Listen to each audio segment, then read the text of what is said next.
Oi, pessoal, tudo bem? Começa agora mais um Futuro Talks, o programa em que eu recebo as pessoas que pensam, trabalham e fazem a saúde do nosso país.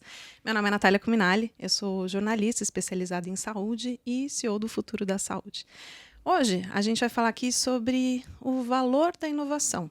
E não só o valor da inovação quando a gente pensa no paciente, mas o valor da inovação quando a gente fala até sobre o sistema todo de saúde. Antes de verdade da gente começar e de eu apresentar a nossa convidada, eu não posso esquecer de falar para vocês assinarem o canal e ativarem todas as notificações. O Futuro Talks tem apoio do grupo Fleury e da Roche. Agora eu vou falar um pouco do currículo da minha convidada. Ela é graduada em Engenharia Elétrica pela Faculdade de Engenharia Industrial de São Paulo, a FEI. Possui MBA pela Business School de São Paulo, com extensão na Universidade de Toronto.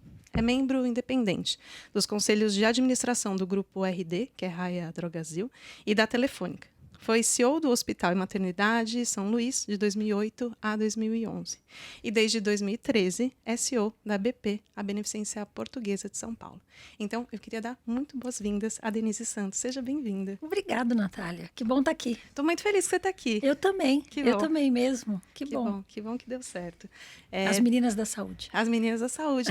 E fazia tempo que eu estava tentando essa agenda, então deu certo, então que bom.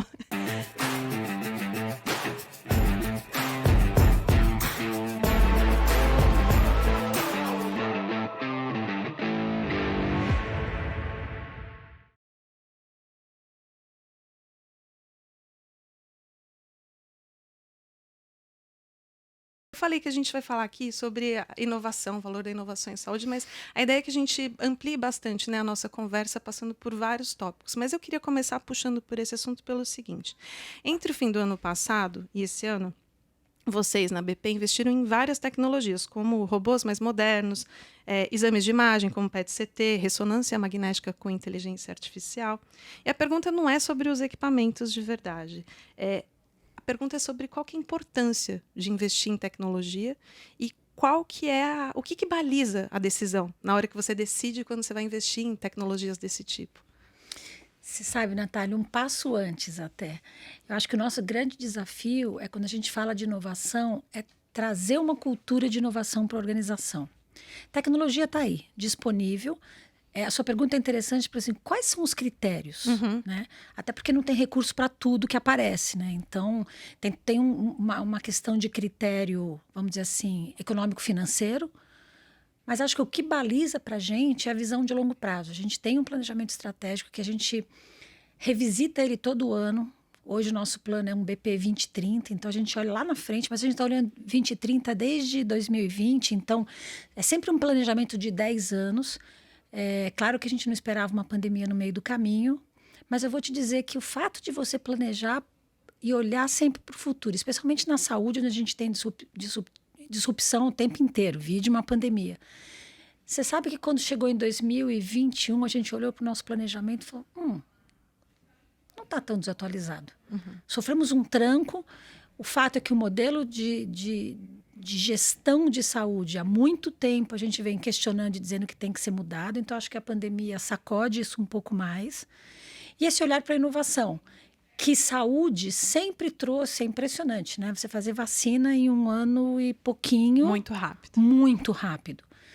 Mas a questão é a cultura. Como você traz isso para dentro de casa, as pessoas vêm preparadas ou despreparadas da universidade com esse conceito de o que eu aplico, onde aplico, de que jeito aplico, porque a tecnologia vem cada vez mais atropelando a gente. Então, a gente trabalha muito dentro de casa nesse conceito de cultura. Falando em inovação, nós temos um dos nossos valores estamos sempre em movimento. Isso meio que já diz quase tudo. Eu, de vez em quando, brinco com a turma. Não pode ser estamos quase sempre em movimento, estamos sempre que dá em movimento. Não, estamos sempre em movimento. Isso força com que a gente fique olhando constantemente para o futuro e rediscutindo, com base no planejamento, o que a gente vai alocar de recursos, como a gente vai treinar. Então, como eu falei agora há pouco, inovação é cultura. É um processo. Imagina, a BP é uma instituição de 160 e poucos anos. Às vezes as pessoas me perguntam, nossa, mas uma empresa tão tradicional falando em inovação, bom, 160 e tantos anos nesse país já inovou inúmeras vezes. Tanta coisa mudou, né? Tanta coisa mudou, né? Eu sou engenheira elétrica e acho que tem um ponto que eu gosto sempre de comentar. quando a luz elétrica, a lâmpada elétrica foi inventada por Thomas Edison, a BP tinha 20 anos. Aí eu fico imaginando, você imagina um centro cirúrgico sem uma luz elétrica. Nossa. Não é fantástico? Sim. Essa já tinha 20 anos. Então você tem um... E aí a gente, em 2017, quando a gente fez o rebrand da BP, posicionamento novo, marca nova, a gente reescreveu os valores, esse é um deles. Então estamos sempre em movimento, por mais cansativo que isso pareça, não é. Não é. Dá um ar de vamos seguir, vamos em frente. Agora, então, tudo que você me trouxe, Denise, mostra que, obviamente, não importa exatamente o equipamento, mas essa cultura de inovação, é disso estar dentro do DNA da companhia, é isso? É isso. A gente tem um outro pilar estratégico chamado saúde inteligente. E aí, saúde inteligente remete muito isso ao digital. A gente, nos últimos 6 anos, fizemos um processo de transformação digital enorme, sempre focando na segurança do paciente, focando na acuracidade de dados, tomada de decisão de dados. Então, claro que equipamentos, tecnologia, etc., faz tudo parte disso. Mas isso é um meio. Né? O fim é a cultura, o fim é a experiência, o fim é o cuidado e, acima de tudo, a segurança. Segurança de todos que passam por lá. Que em algum momento você está paciente, mas a maior parte do tempo você é uma pessoa cliente. Né? E a BP trata isso como um hub de saúde de todos e para cada um, no sentido muito, muito amplo de experiência, de cuidado, de proximidade. A tecnologia aproxima também, né? Sem dúvida, sem dúvida. E uma coisa que eu estava te ouvindo e pensando você trouxe esse exemplo da energia elétrica, né? É surreal a gente pensar num centro cirúrgico sem energia elétrica. Ao mesmo tempo, talvez um tempo atrás, era meio surreal também imaginar uma consulta via telemedicina. Né? Se a gente olhasse talvez uns, 30 anos atrás, não sei, talvez dava para imaginar, mas não que ia estar tão assim na nossa vida, né? Como que você vê o setor da saúde absorvendo isso? Você acha que a gente está indo num passo bom? Talvez deveria ser um pouco mais rápido? Enfim, como que é a tua avaliação desse nosso movimento? Olha, eu diria que se não fosse a pandemia, a gente ainda estaria lento. Porque esse tipo de tecnologia já está disponível há muito tempo. Claro que hoje em dia eu acho que as pessoas confundem um pouco telemedicina com teleconsulta. Uhum. Uma coisa é fazer uma teleconsulta numa tela, num telefone, e não ter nada integrado para trás. Não tem exames integrados, não ter seus dados integrados. Outra coisa é uma telemedicina adequada, onde você está colocando toda a sua consulta num prontuário eletrônico, com rastreabilidade, etc. Então, eu acho que isso tem muito a caminhar. Se a gente pensar que no Brasil menos de 30% dos hospitais têm prontuário eletrônico, tem um caminho longo pela frente, bem longo. A gente não pode olhar numa bolha São Paulo ou grandes capitais, sabendo que a gente tem uma dimensão territorial absurda. Então, por outro lado, a BP hoje, nós integramos o PROAD, que é o Programa de Desenvolvimento e Apoio ao SUS. São 6 hospitais de excelência no Brasil, nós somos um deles. E a gente tem projetos nos 27 estados de gestão, de ensino, pesquisa e também de assistência. E a gente tem um dos projetos, Telenordeste, a gente faz telemedicina em várias cidades do Nordeste, colocamos a tecnologia lá, estamos ajudando a turma, tanto do ponto de vista de treinamento, quanto do ponto de vista de assistência mesmo, de atendimento. Poxa, isso é fantástico, né? Sim. Isso é fantástico. Você transforma uma situação, uma região, né? E uma realidade muito diferente daquela que a gente vê aqui em São Paulo, que a gente vê nas grandes capitais, né? Então, acho que a gente está bem num momento assim de, opa, tem jeito de fazer melhor, tem a tecnologia aí disponível, já é uma realidade no Sistema Único de Saúde, mas tem um caminho longo pela frente que a gente não pode descuidar. E me preparando aqui para te entrevistar, eu fui entender um pouco algumas das ações da BP, que a gente vai falar aqui ao longo da entrevista, mas que está conectado agora com o que a gente estava falando. No final de maio, vocês instalaram dentro da BP uma cabine que é equipada com vários dispositivos médicos, né? Auxilia o paciente no diagnóstico, afere pressão arterial, avalia a lesão na pele, mede temperatura, enfim, tem todos os dispositivos por trás, não é só a teleconsulta ali como você trouxe, né? A pergunta e aí já fazem 3 meses, né, da instalação. Eu lembro que, na época que vocês divulgaram, a ideia era avaliar a usabilidade, se funcionava, trazer a experiência mesmo, né? Viver ali na vida real. Qual que é a tua avaliação disso? Você acha que a gente vai caminhar para esse universo de cabines de saúde? Aí você sabe que eu sou super empolgada com isso, mas assim, não é fácil. Tá. Porque você tem o comportamento, né? A pessoa, hoje uma boa parte do tempo, a gente deixou a cabine assistida. Então você deixa uma cabine que é autoatendimento, mas com Um enfermeiro. um enfermeiro, uma enfermeira ajudando a. A gente não conseguiu ainda desgarrar disso as pessoas, porque o ambiente é muito fantástico. Você consegue realmente fazer autoatendimento, mas você precisa ter uma pequena curadoria para a pessoa saber que tipo de device ela vai pegar, se é o ouvido, se é medição de temperatura, enfim. E é um processo de aprendizado. Mas eu acho que tem aplicabilidade, assim, em vários lugares. Então, a gente tá com a cabine em modo que a gente chama de pesquisa, né? A gente importou essa cabine. E é uma cabine mesmo, assim, é um ambiente... É um ambiente, é lindo. É. É lindo por fora, é lindo por dentro. Uhum. Parece assim que quando você entra, parece que você tá numa aeronave, assim, super... É muito legal. E aí, depois de você fazer suas medidas, você tem a consulta naquele momento acontecendo com você, com algum médico conectado, nesse caso na BP, mas poderia estar em qualquer canto, né? Então, eu vi essa cabine tempos atrás sendo usado na China em hotéis, em fábricas. Então, mas tem um aprendizado. E eu acho que lá na BP a gente tem 7.000 colaboradores, uns 3.000 médicos e tal. Então, a gente está coletando uma amostragem grande aí. E aí depende muito também do domínio da pessoa com a tecnologia, né? A BP, a gente costuma brincar, é um mini Brasil. Uhum. Você tem... Qualquer hospital é um mini Brasil, né? Você tem quase todas as profissões, se não todas. A gente tem até um jornalista lá também. A gente tem quase todas as profissões dentro do hospital. E você tem desde um auxiliar de limpeza, por exemplo, até um médico PhD. Então, você tem, inclusive, não só classes sociais, mas formação, gente de tudo quanto é jeito, o que é ótimo. Então, a gente consegue ir medindo qual é a afinidade que as pessoas têm com a tecnologia e onde... Então, acho que mais uns 2 meses a gente vai estar com um bom filtro para a gente discutir, bom, qual é o modelo de negócio que isso funciona bem.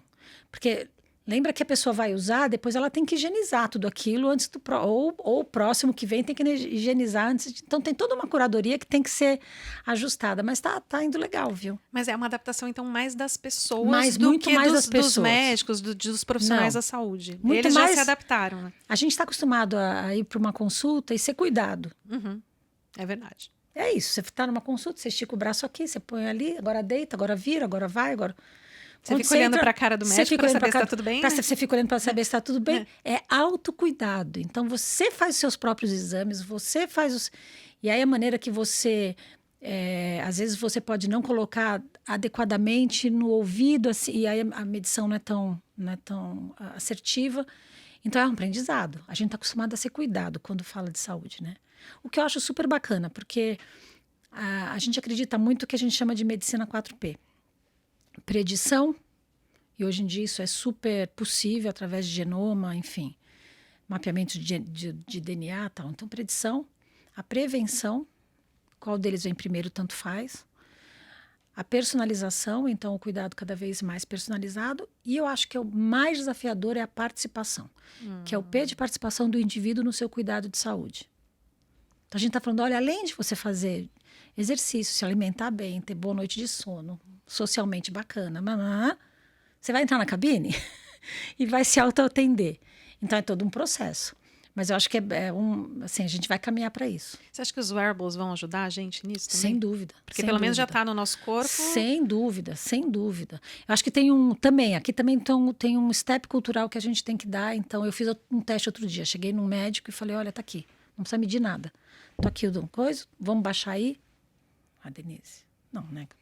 É um ótimo, é um relógio, né? Então tem de novo um processo cultural, mas sem dúvida. Esse anel aqui que eu estou usando é um anel de sono. Porque eu não consigo dormir com relógio, que interessante. Você não consegue dormir, é um anel de sono. Eu acordo, já tenho o app, então ele já baixa como é que foi meu sono, aí eu já ponho os tags, ontem à noite tomei uma taça de vinho ou não, fez isso, aquilo. Aí você começa a ter um critério adequado para uma noite de sono melhor. Que interessante. É isso, assim, até isso É se isso. popularizar, massificar, tem um Tem longo um, caminho, tem um né? caminho. Tem um caminho. Mas Tá, está aí. tá aí. Existe já. Tá. É. Vamos misturar essa conversa também com uma outra tendência que a gente viu e uma transformação pensando no modelo setorial da saúde. Quer dizer, quero saber a sua opinião para saber se é uma transformação mesmo do seu ponto de vista. Mas assim, desde agosto, segundo resolução da Anvisa, as farmácias agora podem fazer testes diagnóstico, né? São mais de 40 testes autorizados e isso promete, segundo alguns analistas, gerar uma certa revolução dentro do mercado de saúde, fazendo com que as farmácias, de fato, participem da jornada de saúde, né? Não sejam só um lugar ali para você comprar o medicamento. Como que você vê esse cenário das farmácias e quanto isso afeta, pensando no sentido mesmo do negócio, assim, do que a gente pensa no ecossistema de saúde, os hospitais, os laboratórios? Qual que é a tua avaliação? Gente, eu acho fantástico. Tá bom que eu sou conselheira da Raia Drogasil também, mas não é à toa que eu tô lá, porque eu tô do outro lado da cadeia também. Primeiro, além da experiência, né? Você não precisa ir para um ambiente ou numa clínica, ou num laboratório, ou até num próprio hospital para fazer seus exames. A experiência, obviamente, é muito mais tranquilo você fazer do lado da sua casa. Você vai na esquina, em qualquer farmácia e faz. Acho que do ponto de vista de sistema de saúde é isso. A gente precisa ir desafogando locais onde o custo é absurdo e a experiência talvez nem tanto, indo para um lado primário de cuidado que eu só espero que a gente seja hábil para conseguir olhar o sistema como um todo.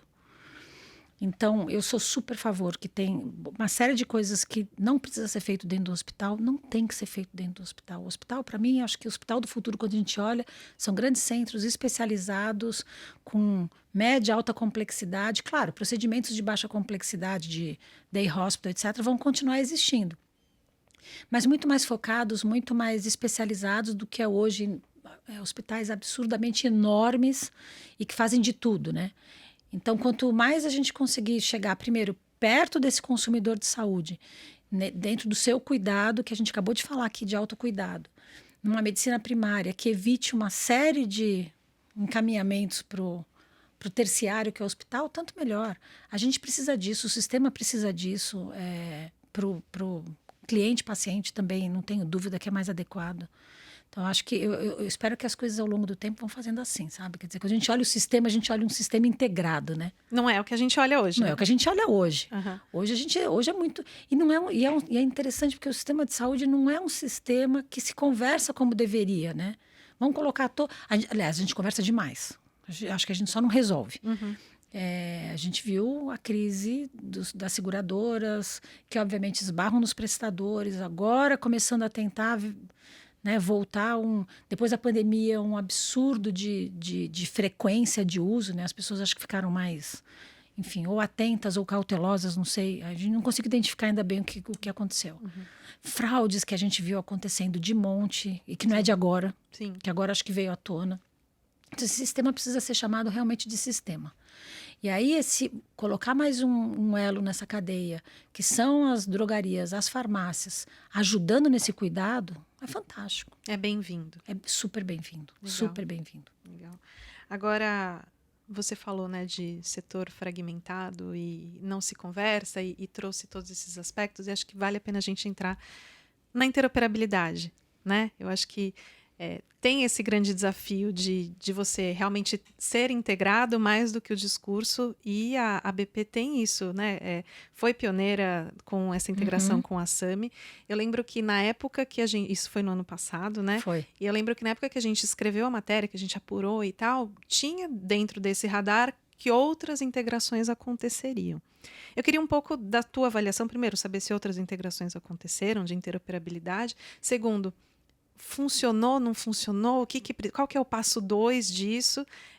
E terceiro, se você acha que esse é o caminho, se tem talvez outros modelos para que isso seja mais eficiente ou mais rápido. Acho que do ponto de vista técnico, tem uma lição de casa importante de todo mundo, que fazer um estruturante bem feito. Tá. Hoje a gente fala com estruturante que eu digo, vamos interoperar dados. Puxa, a gente tem Lei Geral de Proteção de Dados, a gente tem, cada vez mais se discute segurança, do ponto de vista de cyber attacks, enfim. Tem que fazer um estruturante bem feito. E esse estruturante geralmente não aparece, né? Porque você tem que fazer tudo para dentro de casa, deixar seu nível de segurança state of art, ter implantar interoperabilidade significa eu vou poder conectar meu sistema ou qualquer aplicativo de forma segura. E a gente vai falar sobre isso. Então, tem um investimento importante, estruturante para fazer e que eu não sei dizer que todo mundo está fazendo. Eu tenho a sensação que a gente faz um front assim bem bonitinho, um app bacana aqui para trás, sabe aquele monte de fiozinho enrolado? Tá no papel. Mas tem que fazer, eu acho que as empresas estão fazendo ao longo do tempo.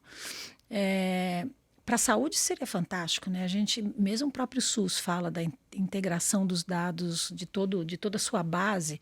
É fantástico, não interessa onde você está, você tem seus dados disponíveis. A gente fez com a Sami, a gente fez com a Alice, a gente fez com mais, estamos discutindo, fizemos com mais uma operadora de saúde, estamos fechando com mais uma. E é ótimo, porque Traz vantagem? Traz vantagem, porque você tem... eu vou dar um exemplo, né? Casos de alta permanência, por exemplo, ou alguma complicação. Você já tem o médico do outro lado de lá da operadora, olhando toda essa jornada do que está acontecendo com o beneficiário dele, também ajudando na condução do caso. Então, não vem aquela discussão só depois lá na auditoria de conta. Ah, fui fazer auditoria de conta, isso aqui eu concordo, isso aqui não concordo, porque é super manual, super... Não faz mais sentido isso, mas o sistema ainda é assim. Ao passo que se você tem tudo integrado e esses dados que vêm te ajudam na tomada de decisão adequada, o olhar para a pessoa é único, tanto do lado da operadora de saúde quanto... E futuramente da própria pessoa e do médico. Então, você tem ganhos absurdos ao longo da jornada daquele cliente num determinado tratamento. E a gente está pronto para fazer isso com quem quiser fazer. E eu sou super favorável. Porque, às vezes, existe ainda, apesar desse nosso sistema ultra fragmentado, uma demora para estabelecer essa relação de confiança mesmo, né? Para você interoperar. Você sente isso ou não? Sim. Sim. Sim. Então, mas eu acho que... Eu sei que você pensa diferente, né? Hoje em dia eu tenho dúvida assim, se é só a confiança de interoperar, porque às vezes, claro, você vai dizer assim, puxa, Denise, mas tem hospitais que vão falar assim, mas Natália vai ver tudo que eu faço aqui dentro? Vai ver tudo que você faz aí dentro, é isso. Então faz direito, tá tudo certo. Se não fizer, a gente vai levantar a mão, opa, pera, tem alguma coisinha que não tá... Mas a recíproca é verdadeira. Você consegue também entregar para o seu cliente, fonte pagadora, um real time do que está acontecendo dentro da sua instituição. Não fica aquela discussão só um mês depois numa conta que tem que apertar o botão para enviar. Então, acho que tem um pouco da desconfiança. Para a gente aqui, o que me dá mais frio na barriga é realmente ter certeza que o estruturante do lado de lá está bom e que você vai interoperar dados de maneira segura. Que não vai ter risco de vazamento, que não vai ter risco de enfim, algum vírus vir junto com... Não vírus de saúde, né? Vir junto com o dado. Então, o que mais me dá dor de barriga hoje é ter certeza... Mas a gente consegue ver isso também. A medição de tecnologia está aí para isso. Você consegue... Eu acho que isso que empaca um pouco. Tá. Não é todo mundo está preparado para fazer troca de dados. Padronização, você ter... Super ok, gente. É só querer fazer. Dá para fazer. Então, para mim, isso é o que mais me incomoda hoje. Incomoda não é a palavra certa, né? O que mais a gente fica atento. Agora, essa desconfiança de que você vai ver o meu, vou ver o seu, gente, é sistema. Ou a gente olha de forma sistêmica, ou vai continuar, né, cada um na sua casinha e a conta não fecha. Sim. E pior que a conta não fechar, eu acho que é a experiência de quem tá no sistema sendo cuidado, né? Sim. Porque ele fica pulando e assim, toda hora tem que ficar... mas aqui eu fiz isso, aqui eu fiz aquilo e a pessoa, né? Acho que essa integração permite tanto uma jornada tão fluida, né? Reduz desperdício. Exatamente. Legal. Não, eu te pergunto isso, eu imagino já, obviamente, a sua posição e opinião sobre isso, porque vocês já fazem isso na BP, mas é porque como aqui a gente gosta de discutir esses temas e trazer as experiências, às vezes as outras pessoas vão pela experiência positiva, né? De tipo, não é um bicho de 7 cabeças, né? Não é. E, assim, é muito interessante, porque a gente já teve mais do que um caso, alguns casos, de que o médico do lado de lá conseguiu ajudar a gente no cuidado do lado de cá. Legal. Então, essa troca técnica é muito boa. Né? A gente faz com um dos clientes fóruns de tumor boards para oncologia, também com os dados, com caso real daquela operadora, tal, é muito rico. Do ponto de vista médico, é muito rico. Ah, muito bom, muito bom. Agora, uma pergunta que eu acho que é interessante fazer, mudando um pouco de foco, mas ainda nesse cenário de caminhos da saúde, né? Interoperabilidade sendo um deles, a inovação dentro da cultura outro, mas queria entender um pouco onde que está a BP nesse novo cenário da saúde que se desenha, no sentido de que a gente vê algumas verticalizações, algumas horizontalizações. Eu sei que a BP, por exemplo, recentemente, não sei se dá para dizer mais recentemente, mas fez a JV, Uhum. né, com o Fleury e Bradesco. Então, eu queria entender assim um pouco como que você desenha e como que você vê a BP dentro desse futuro, dentro desse contexto todo no segmento da saúde. Natália, eu gosto de voltar sempre nos valores da BP. A gente tem um outro valor que é a colaboração nos leva mais longe. Quando você, quando você ouve pela primeira vez a colaboração nos leva mais longe, remete àquela história do trabalho em equipe, vamos trabalhar junto, tal. Tem isso também, mas o statement do valor é: nós valorizamos parcerias e alianças que nos tornem mais robustos. E a recíproca é verdadeira. Então, lá atrás, quando a gente falou de posicionamento de marca, a gente falou: nós não vamos conseguir avançar sozinhos. Nós não vamos ser consolidador. A gente tem tecnicamente, a gente tem uma vantagem muito bacana, porque nós já somos autocomplexidade há muito tempo. Então, cardio, neuro, oncologia, a gente tem especialidades muito relevantes do ponto de vista de complexidade, mas a gente não vai avançar sozinho. A gente já tinha nós fizemos uma mudança estatutária em 2018, importante porque nós somos uma empresa privada sem fins lucrativos, que permitisse que a gente fizesse associações com empresas com fins lucrativos. Esse projeto que você acabou de mencionar da JV com Bradesco e Fleury, ele é, entre aspas, inédito, porque ele junta três empresas que estão em diferentes elos da cadeia. Isso que a gente acredita. Uhum. Mas é uma verticalização. Essa palavra é tão ampla, né? Sim, pode ser Mas tudo. pode ser tudo, mas é a gente realmente fazer um tratamento de oncologia absolutamente integrado na jornada completa, desde uma predição por conta de um diagnóstico precoce até um tratamento e pós-tratamento. E a gente tem isso de forma integrada. Então, a BP vai se posicionar, a gente está muito aberto a fazer, do ponto de vista de colaboração, integrações com outras partes da cadeia. Eu acho que isso vai acontecer em outras frentes. A gente tem discutido já outras frentes. Isso, em breve, acho que a gente vai dar outras novidades aí pela frente. Olha, eu querendo já um spoiler. Mas é isso, tem que estar integrado, né? Então, são as parcerias estratégicas. São as parcerias estratégicas que vão fazer a diferença. E eu acho que a vantagem da parceria estratégica, essa é a nossa crença. Uhum. A gente acha que a parceria estratégica, ela dá certo quando você casa com alguém que tem valores e pensamentos e jeito de olhar com longo prazo como a gente acha. Então, o Bradesco e Fleury também, empresas centenárias como a BP, que a gente quer olhar lá para frente. A gente quer lá na frente continuar juntos, gerando legado, gerando valor para a sociedade, gerando medicina de alta qualidade. E é isso que a gente quer, esse lugar que a gente quer continuar ocupando. E essa JV já tá em curso? Já está funcionando? Já está em curso. Já está em curso? Tem novidades ou dados para trazer a partir disso? A gente já está com 5 colaboradores nessa empresa. O CEO, o CFO e mais três novos. O CEO a gente não pode ainda comentar o nome, mas em breve já está chegando. O nosso CFO está um mês e meio.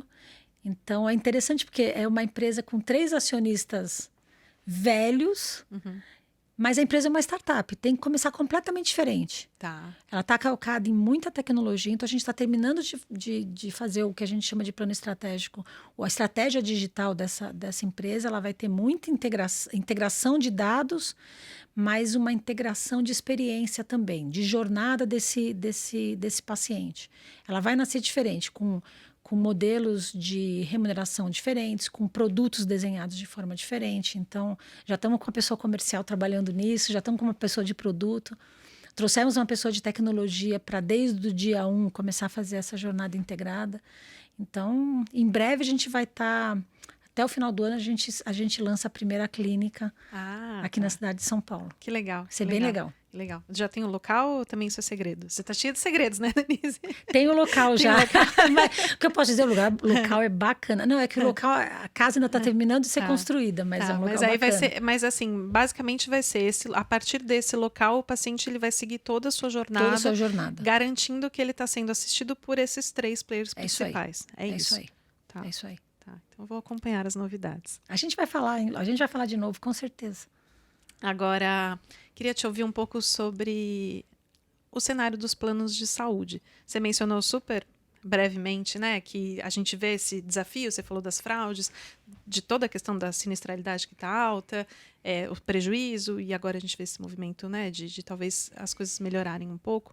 Mas eu queria ouvir um pouco a tua análise assim, sobre cenário, porque ultimamente eu tenho ouvido e ouvi alguns outros especialistas que falam, bom, daqui a 10 anos os planos de saúde não vão ser o que a gente vê que eles são hoje. E aí eu queria a tua visão sobre isso, se você acha que também 10 anos é meio catastrófico ou talvez não, mas assim, como que isso afeta o seu negócio, né? Os hospitais, e como que você se prepara para isso também, vendo que vocês estão sempre olhando lá na frente, né? Você me disse no começo da nossa conversa, você está sempre vendo o que vai acontecer e como que eu me preparo para isso. Então, esses 10 anos a gente dá frio na barriga, né? A gente fala, como é que vai perto, ser, né? É perto, né? Tipo, eu falo 20, 30, nós já estamos em 24, são daqui 6 anos. Uma coisa é certa, né? Assim, eu acho que... E a gente tem puxado muito essa conversa com os parceiros, fontes pagadoras com os planos de saúde. Os modelos têm que mudar da água para o vinho. Não dá mais para ser eu mando a conta, você paga. Independente se é pacote, independente se é fee for service, independente... A gente tem que fazer essa integração de forma mais inteligente. Então, eu acho que isso vai mudar. A gente está diante de uma oportunidade única, onde eu diria que o setor inteiro entrou em crise. Uhum. Todo mundo entrou em crise. Porque antes era assim, é o prestador, é a operadora, Não. Assim, pós-pandemia, acho que foi um arrastão geral, né? E ao mesmo tempo ainda acontecendo muita consolidação, compra isso, compra aquele, sem ainda a definição de um modelo, vamos dizer assim, inovador ou disruptivo, como é que isso vai funcionar. Então, acho que a gente tem uma oportunidade única pela frente, que é mudar completamente e aí a gente falar de realmente divisão de riscos, a gente falar de modelos que sejam por vida ou por... A gente fala há muito tempo, né, dos modelos capitation, dos modelos bundle, mas na prática... Não funciona. O modelo existe, mas aí na prática a discussão de remuneração é a mesma, a discussão de eu quero, não quero, eu gloso, eu não gloso. A gente fica numa discussão que é a mesma de sempre. Então, a gente teve agora há pouco Saúde Business Forum, essa era a grande discussão lá, gente, agora... E aí trazer para a mesa a indústria também, que também foi algo que continua andando ainda no paralelo, né? Hoje eu diria que o desafio está mais aqui ainda do que... Porque aqui está todo mundo sofrendo. Está todo mundo ruim junto. Está todo mundo ruim junto, né? Então, trazer isso para a mesa. E aí a gente tem que estar disposto a realmente tirar da frente essa história da desconfiança. E aí tudo que a gente falou até agora, dividir dados, né, através de uma interoperabilidade adequada e segura, ter cases que sejam padrão. A gente não pode desconsiderar a qualidade. Infelizmente, eu acho que também, durante algum tempo, a gente está vendo essa conta agora, a gente falava lá na BPG, de vez em quando eu sou chamada para falar com alguns analistas de banco, tivemos essa semana passada com o banco, e a gente vai falar sobre saúde. Eu falo, que conta estão fazendo para esse ativo valer o que a gente via todos os dias acontecer no jornal? E aí, para valer aquilo, vamos sair fazendo do jeito que dá para fazer. Então, acho que a gente tem que voltar com a discussão de qualidade para a mesa. E aqui eu não estou dando nome e sobrenome a ninguém, tá? Claro. Mas acho que essa é uma discussão importante. E, em cima disso, um modelo que seja um modelo... Fez bacana? Ótimo. Não fez? Vamos discutir como. E sem esquecer que tem alguém no meio sendo cuidado, sendo tratado, né? Sim. Agora, pensando nesse cenário de remodelar, como você trouxe, né? Esses passos, estou pensando aqui numa forma assim, tá? Para acontecer de verdade, o que precisa? As pessoas precisam sentar mais juntas? Parece básico, né? É, Você fala, parece ou básico, eu né? penso se Dá pra talvez sentar precisava de junto e conversar? ou alguma, sabe, ou algum top-down, não sei, alguma nova reorganização do sistema vindo a partir de uma legislação. Não sei, tô aqui, Você sabe que uma agência diferente. eu ainda acho que tem que sentar junto, assim, porque são nesses momentos de crise mais profundo que vêm as oportunidades, se você quiser enxergar como oportunidade, né? Então, a gente tem que puxar. E não interessa em qual pedaço da cadeia que você está sentado, tem que sentar junto. Eu vejo essas conversas mais Acontecendo mais. acontecendo mais. Ainda um pouco acirradas, mas eu vejo acontecendo mais. Né? Então. E acontecem de verdade, não é a coisa pro forma. Não, e acontecem de verdade. De verdade. Acho que tem um ganho de competência, cada um no seu, né, que estava acostumado trocentos tempos fazer do mesmo jeito.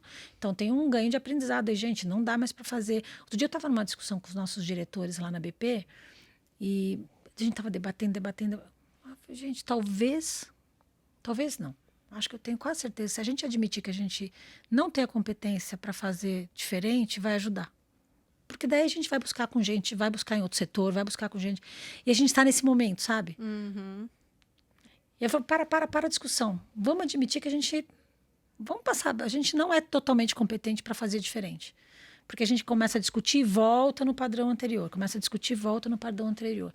Acho que já ganhando essa consciência já é um caminho... Um pedaço do caminho andado. Bom, muito bom.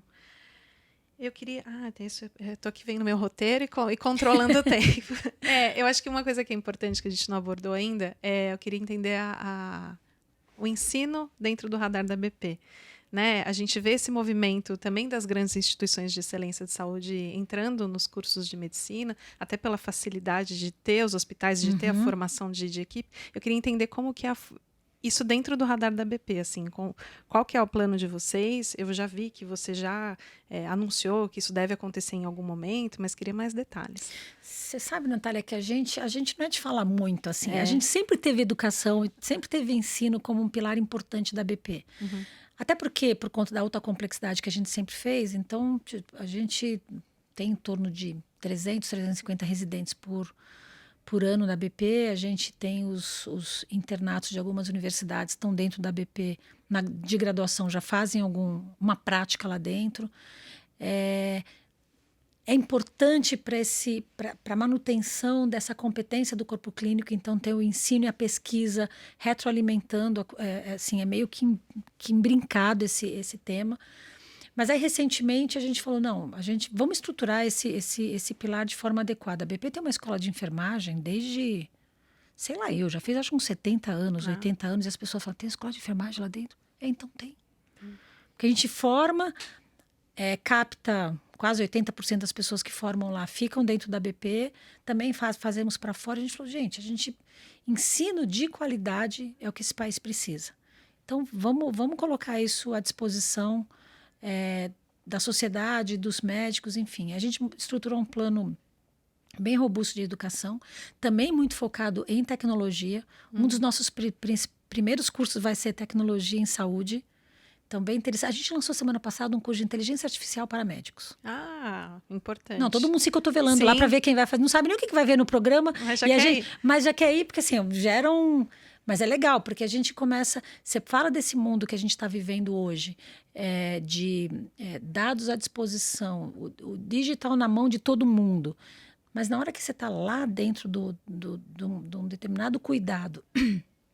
Você tem que tomar decisões com base nos dados, seja a enfermagem, seja o profissional multidisciplinar, seja o médico, ele não sai da faculdade pronto para fazer uma avaliação de dados que a inteligência artificial da ressonância magnética está soltando. Uhum. Então, a gente vai ter muito dessa coisa da tecnologia junto com a medicina. Acho que o ano que vem a gente consegue lançar o primeiro curso de graduação e vai assim medicina lá para 2026, a gente acha. Tá. E sempre com esse olhar para a qualidade, né, Natália? Porque assim, o Brasil está formando muitos médicos. Mas muitos. Mas tem uma questão Tanto que tem uma discussão, né? Tem uma sobre discussão a abertura de abre, não abre, cursos, abre, não abre. Mas ninguém está discutindo qualidade. Tá. Então, esse é um tema que a gente vai puxar e estamos puxando de forma bastante forte. Tá. Agora, pergunta sobre... Essa é uma pergunta boa. Deixa eu ver aqui o nosso horário. Não, eu acho que é interessante te ouvir, Denise, sobre isso. Assim, você foi gerente aos 25, diretor aos 35, CEO aos 37. Hoje, E além tô com 55. Hoje você está com 50. Eu não ia te perguntar. Tô com Tá bom. 55. Já passou um bom tempo. Assim. Mas CEO aos 37, né? Em tese, tem uma ascensão, não dá para dizer rápida, né? Mas num momento em que não. Não, mas foi. Foi? Não, eu tenho uma diretora de RH que ela diz assim que a diferença entre o corajoso e o sem noção a gente quase nunca consegue distinguir. Aí você não sabe quando isso acontece, mas se alguém foi sem noção, alguém foi corajoso e vice-versa, né? Mas eu fiquei quase 19 anos na Siemens do Brasil. E liderei várias áreas lá. E eu era a diretora de uma área Siemens Mobile, que era uma área de aparelhos celulares. E essa divisão foi vendida. Quando essa divisão foi vendida e se criou uma companhia aqui no Brasil, eu virei CEO aos 37. Tá. Mais sorte que juízo, juízo sem sorte, não competência, sei. né? Então, Então, assim, por isso, eu estava no lugar certo, na hora certa. É claro que eu me vejo hoje com CEO aos 55 e olho para trás, 20 anos com 37, e falo, nossa, gente. É bom que a gente só melhora, né? Gente, quem que deixou essa menina? Mas foi um super aprendizado, né? Assim, eu fiquei 2 anos nessa empresa e aí depois, quando eu saí de lá, acabamos vendendo a empresa aqui no Brasil, tudo quando eu saí de lá em 2009, veio a oportunidade de me juntar ao setor de saúde, 2009 para 2010. Nunca imaginava, eu sempre fui de tecnologia a minha vida inteira, continuo de tecnologia. Mas aí deu a chance de eu ir para os hospitais de maternidade de São Luís, como CEO lá.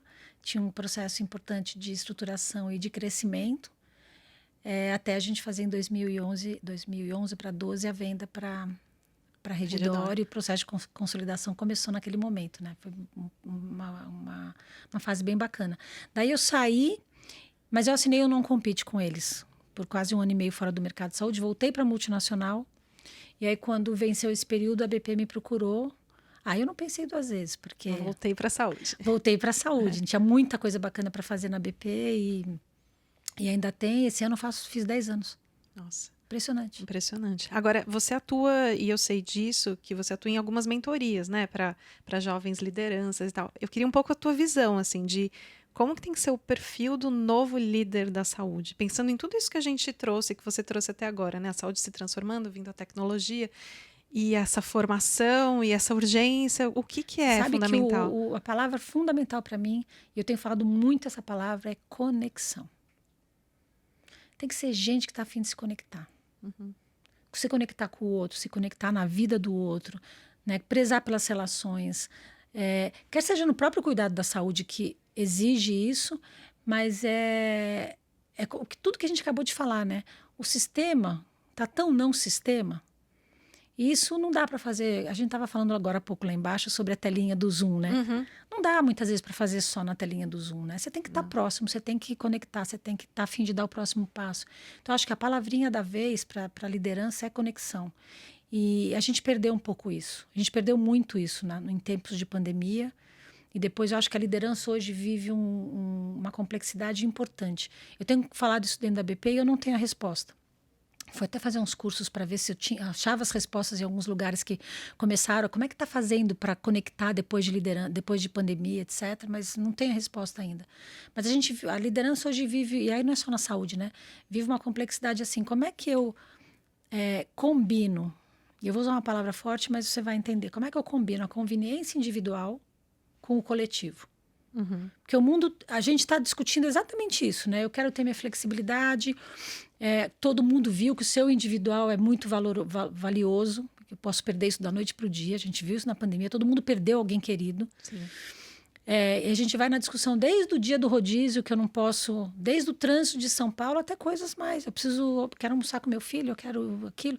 Então, você tem uma conveniência individual que é legítima, mas você tem um coletivo que tem que acontecer. Sim. Então, esse paradoxo, assim, e a gente está aprendendo com isso, né? Está aprendendo, acho que tem novos modelos de trabalho muito interessantes, mas a gente não pode perder a conexão. Sem cair no comando e controle. Tá. É isso. Líderes mais conectados até com o propósito, né, Até Denise? total com propósito. Sem algum Propósito virou essa palavra que todo mundo fala o tempo todo, mas assim, faz diferença, né? Você acreditar naquilo que você está fazendo, né? Você tem que acordar todo dia e falar, puxa, e terminar o dia, vai ter ups and downs, assim, dias que são... Mas é o propósito, faz toda a diferença. Claro que saúde, né, Natália, você conhece tão bem quanto eu, saúde, educação, puxa para algo... Mas até isso a gente começou a tratar mais como números, né? Sim. Ao longo do tempo. Então a gente precisa resgatar esses... E o jovem fala muito do propósito, de ter alguma coisa aqui, mas ao mesmo tempo, de novo, né? Eu tenho um filho de 12 para 13 anos. É uma idade ainda... Meio quase adolescente ali. Quase já é um adolescente, já é adolescente, assim, mas é bem mais adolescente do que era a gente com 12, do que era eu com 12, 13 anos, né? E ele já fala sobre esse assunto do propósito. Por outro lado, essa questão que assim, a informação é tanta, esse jovem, eu mentoro alguns, você muda de ideia a cada 5 minutos, então eu quero me conectar com o propósito, mas o propósito de amanhã não é o mesmo de hoje. O depois de amanhã eu nem sei qual que é.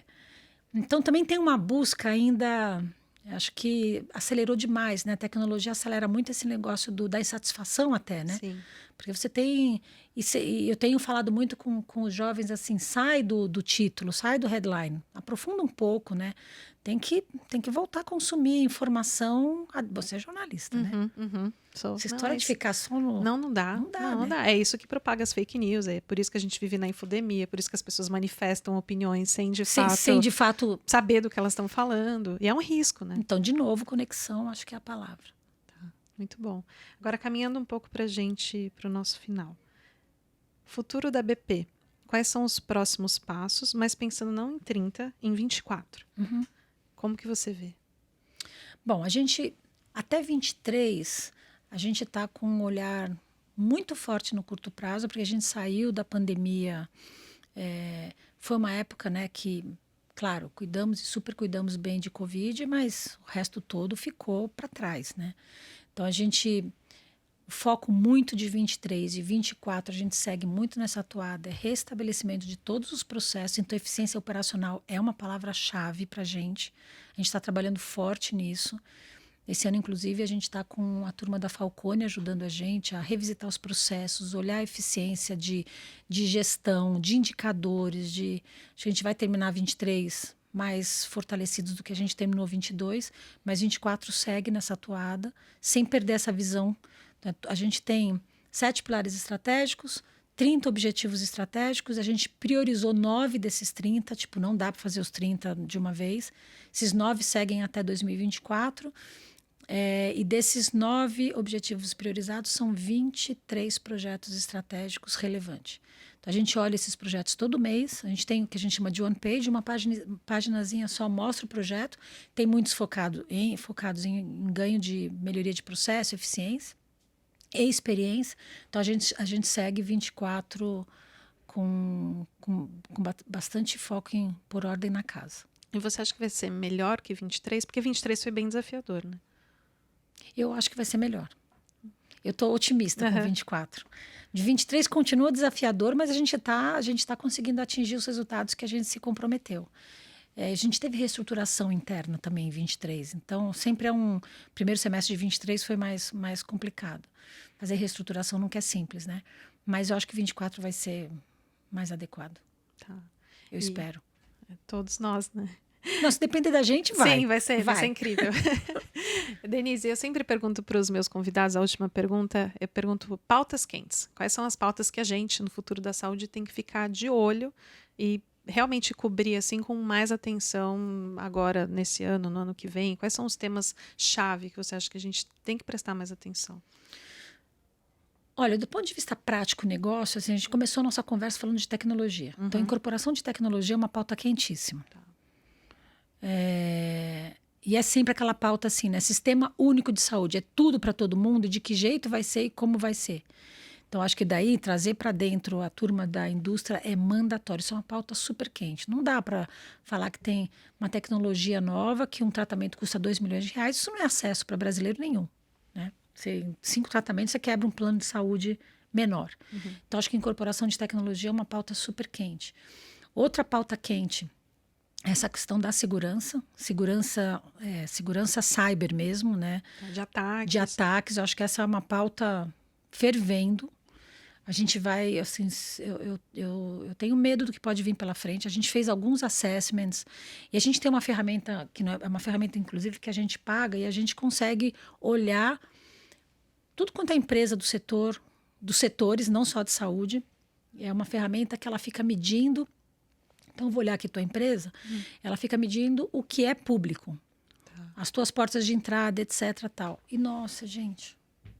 É um risco. É um risco alto. É um risco alto.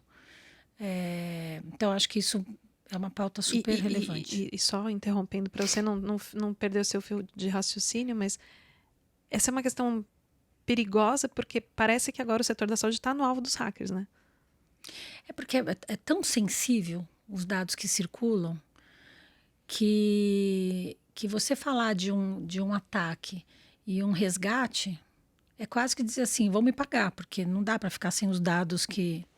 Essas estruturas cada vez mais digitais, cada vez mais integradas. Então, assim, essa é uma pauta super quente. E eu, de verdade, não sei te falar...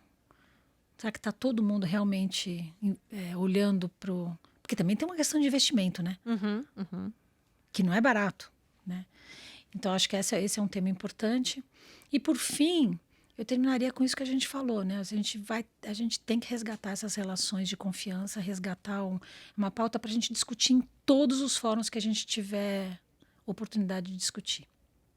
Denise, obrigada. Fiquei muito feliz de ter você aqui. Obrigada, Natália. Foi ótimo. Obrigada mesmo. Queria agradecer a todo mundo que acompanhou a gente até agora. Se você não assina o canal, não se esqueça de assinar. Até a próxima.